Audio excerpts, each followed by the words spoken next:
केरल के वायनाड से सांसद चुने जाने के बाद लोकसभा पहुंची कांग्रेस की महासचिव प्रियंका गांधी का संसद में पहला भाषण था। वो खूब बोली, सरकार पर वार और कटाक्ष किए, क्या नहीं कह गई। खैर, उनके बोलने पर चर्चा हो रही है और जाहिर सी बात है कि सत्ता पक्ष की तरफ से जवाब भी आएगा। प्रियंका गांधी अपने पहले भाषण में संभल का जिक्र भी कर गई हैं, दो लड़कों अदनान और उजैर का नाम लेकर, जिन्होंने अपने पिता को हिंसा में खो दिया। प्रियंका गांधी ने सीधे कहा कि पुलिस ने उन्हें गोली से मार दिया। उन्होंने संभल को लेकर और क्या कहा है, आइए आपको भी सुनवाते हैं।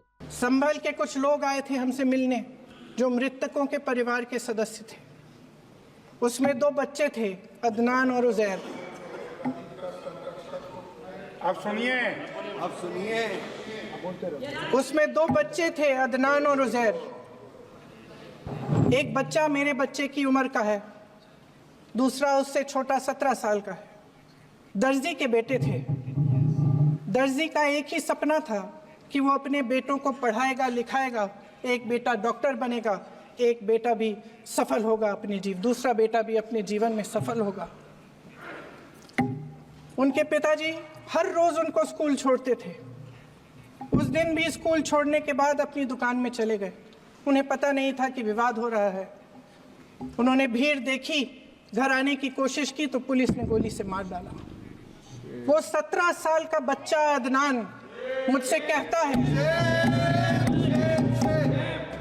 वो 17 साल का बच्चा अदनान मुझसे कहता है कि मैं बड़ा होकर डॉक्टर बन के दिखाऊंगा, मैं अपने पिता का सपना साकार करूंगा। ये सपना, ये आशा उसके दिल में हमारे संविधान ने डाली। अध्यक्ष महोदय, हमारे देश के करोड़ों देशवासियों के संघर्ष में, अपने अधिकारों की पहचान में, इनकी कठिन से कठिन परिस्थितियों से लड़ने की अपार हिम्मत में और देश से न्याय की अपेक्षा में हमारे संविधान की ज्योत जल रही है। मैंने हमारे संविधान की ज्योत को जलते हुए देखा है और इसके साथ साथ ये भी समझा है कि हमारा संविधान एक सुरक्षा कवच है। एक ऐसा सुरक्षा कवच है जो देशवासियों को सुरक्षित रखता है, न्याय का कवच है, एकता का कवच है और अभिव्यक्ति की आज़ादी का कवच है। दुख की बात यह है कि मेरे सत्ता पक्ष के साथी जो बहुत बड़ी बड़ी बातें करते हैं, इन्होंने इन 10 सालों में यह सुरक्षा कवच, सत्ता पक्ष के मेरे साथियों ने ये सुरक्षा कवच तोड़ने का पूरा प्रयास किया है।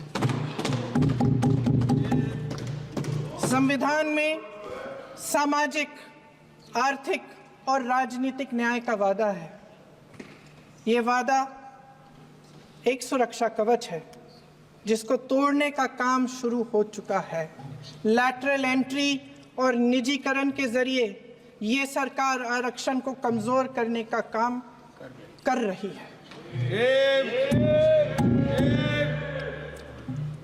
अगर लोकसभा में ये नतीजे नहीं आए होते तो ये संविधान बदलने का काम भी शुरू कर लेते। सच्चाई ये है अध्यक्ष महोदय कि आज संविधान बार बार इसलिए कह रहे हैं क्योंकि इस चुनाव में इनको पता चल गया कि इस देश की जनता ही इस संविधान को सुरक्षित रखेगी, कि इस चुनाव में हारते हारते जीतने से इन्हें एहसास हुआ कि ये संविधान बदलने की बात इस देश में नहीं चलेगी।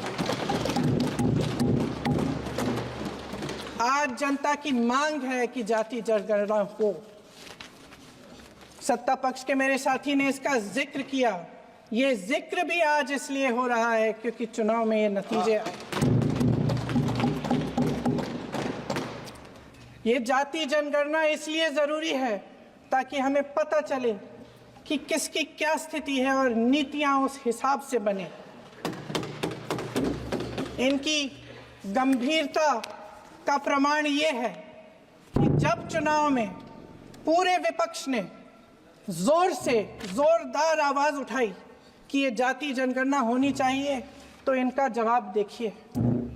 इनका जवाब भैंस चुरा लेंगे, मंगलसूत्र चुरा लेंगे। इनका ये जवाब था, ये गंभीरता है इनकी जाति जनगणना पर।